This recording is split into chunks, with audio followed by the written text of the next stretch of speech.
नमस्कार, DV news में आपका स्वागत है। महाराष्ट्र और झारखंड में विधानसभा चुनाव की तारीखों की घोषणा हो गई है। महाराष्ट्र में सिंगल फेज में 20 नवंबर को मतदान होंगे, जबकि झारखंड में दो फेज में 13 और 20 नवंबर को वोट डाले जाएंगे।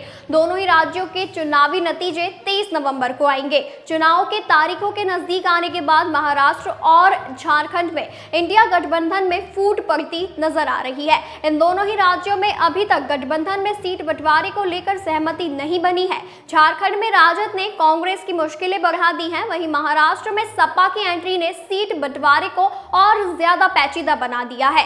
रविवार को हेमंत सोरेन के आवास पर कांग्रेस और राष्ट्रीय जनता दल की बैठक हुई थी। इस बैठक के बाद हेमंत सोरेन ने कहा था कि इंडिया गठबंधन सभी 81 सीटों पर चुनाव लड़ेगा। इस दौरान उन्होंने कहा कि हम पिछली बार कांग्रेस और आरजेडी के साथ लड़े थे, इस बार लेफ्ट पार्टी भी गठबंधन का हिस्सा बन गई है।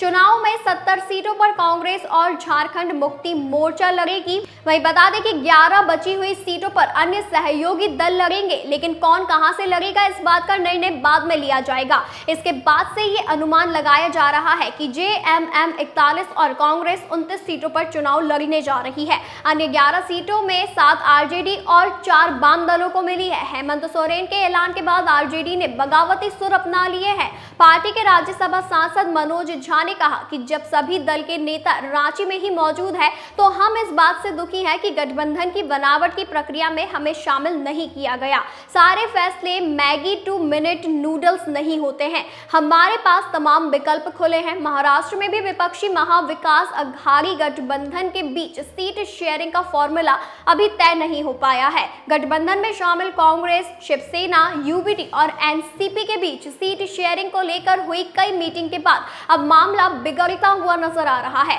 वहीं समाजवादी पार्टी ने महाराष्ट्र में महाविकास अघाड़ी से 12 सीटों की मांग की है। पार्टी प्रमुख अखिलेश यादव ने शनिवार को धुले विधानसभा सिटी सीट से उम्मीदवारी की भी घोषणा कर दी। इसके बाद राज्य में सीट शेयरिंग को लेकर खींचतान हो सकती है। कांग्रेस और शिवसेना यूबीटी अपनी सीटों को अखिलेश को नहीं देना चाहती। वहीं पार्टी सूत्रों का कहना है कि दोनों राज्यों में सीट शेयरिंग को लेकर आखिरी समय तक बात होगी। सभी दल इस मुद्दे को जल्द से जल्द सुलझाना चाहते हैं।